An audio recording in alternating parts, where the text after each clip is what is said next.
இந்த மே மாதம் 18ஆம் தேதி ராகு கேது பெயர்ச்சி நடக்க இருக்கு. பேராசை அப்படின்னா அதற்கு உரிய கிரகம் ராகு தான். ஆசைகளற்ற துறவி அப்படின்னா அதற்கு உரிய கிரகம் கேது தான். இந்த ராகு கேது பெயர்ச்சியால 12 ராசிகள்ல எந்த ராசிகளுக்கு அதிக நல்லது நடக்க போகுது, அப்படி இல்லைன்னா அதிக கெட்டது நடக்க போகுது. அது மட்டும் இல்லாம பேராசை அப்படிங்கிற அந்த ராகுவோட மாய வலைக்குள்ள சிக்கி பாதிக்கப்பட போற ராசிகள்லாம் எது, ஆசைகளே இல்லாம பற்றற்ற துறவியா எந்த ராசிகள்லாம் இந்த 1.5 வருஷத்துக்கு வாழ போறாங்க அப்படிங்கறத பத்தி எல்லாத்தையும் இந்த வீடியோல தெரிஞ்சுக்கலாம். வாங்க, நான் ஜோதிட நல்லன்.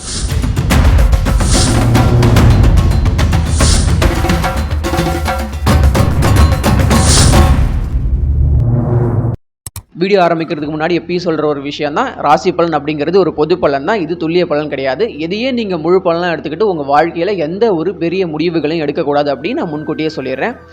ராகு கேது பயிற்சி பலன் சொல்கிறதுக்கு முன்னாடி ஒரு விஷயத்தை 12 ராசியில் பிறந்தவங்களுக்கு நான் சொல்ல விரும்புகிறேன். இந்த ராகு கேது பயிற்சியில் ராகு பயிற்சி இருக்கு இல்லையா, அதாவது மீன ராசியிலேருந்து இப்போ கும்ப ராசிக்குள்ளே ராகு வரப்போகிறாரு. 12 ராசிகளை பிறந்தவங்களுக்கும் இந்த ராகு கேது பயிற்சி பெரிய கெடுதலை செய்யாது, முடிந்த அளவுக்கு நல்லது தான் செய்யும். 12 ராசிகளுக்குமே செய்யும். நல்லது மட்டும்தான் கூட குறைச்சல், அந்த ஏற்றத்தாழ்வு இருக்கலாமே தவிர தீமைகள் அப்படிங்கிறது எந்த ராசிகளுக்கும் பெருசாக நடக்காது. அது ஏன் அப்படின்னா, குருவின் பார்வையை பெற்று ராகு 1.5 வருஷத்துக்கு கும்பராசியில் இருக்க போறார். அப்படிங்கிறதுனால 12 ராசிகளை பிறந்த எந்த ராசிகளுக்குமே ராகு பெரிய கெடுதலை செய்ய போறது கிடையாது. அடுத்ததான் மகர ராசி. 2ஆம் வீட்டுக்கு ராகு வராரு, 8ஆம் வீட்டுக்கு கேது வராரு. 2ஆம் வீட்டுக்கு ராகு வந்துட்டாரு, குடும்பத்தை கெடுக்க போறாரு, பணத்தை கெடுக்க போறாரு, வருமானத்தை கெடுக்க போறாரு, தொழிலை கெடுக்க போறாரு, வாக்கு கெடுக்க போறாரு அப்படின்னு எல்லா விதத்திலும் பயந்துகிட்டு இருப்பீங்க மகர ராசிக்காரங்க. நீங்க பயப்பட தேவையில்ல, அப்படி எதையுமே ஒரு கெடுக்க போறது இல்லை. வீடியோ ஆரம்பிக்கிறதுக்கு முன்னாடி சொல்லிட்டேன், 12 ராசிகளுக்குமே இந்த ராகு நல்லது செய்ய போறாரு.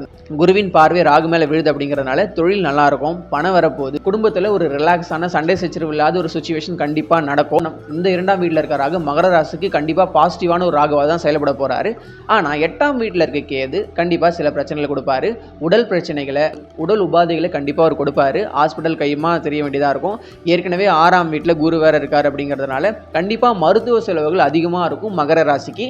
ராகுவால பிரச்சனை இல்லை, ஆனா கேதுவால நமக்கு ஓரளவுக்கு சிறிய பிரச்சனைகள் இருந்துகிட்டே தான் இருக்கும். 1.5 வருஷத்துக்கு பெரிய அளவுக்கு பயப்படுற அளவுக்கு பிரச்சனை எதுவும் நம்ம மகர ராசிக்கு நடக்க போறது இல்லை.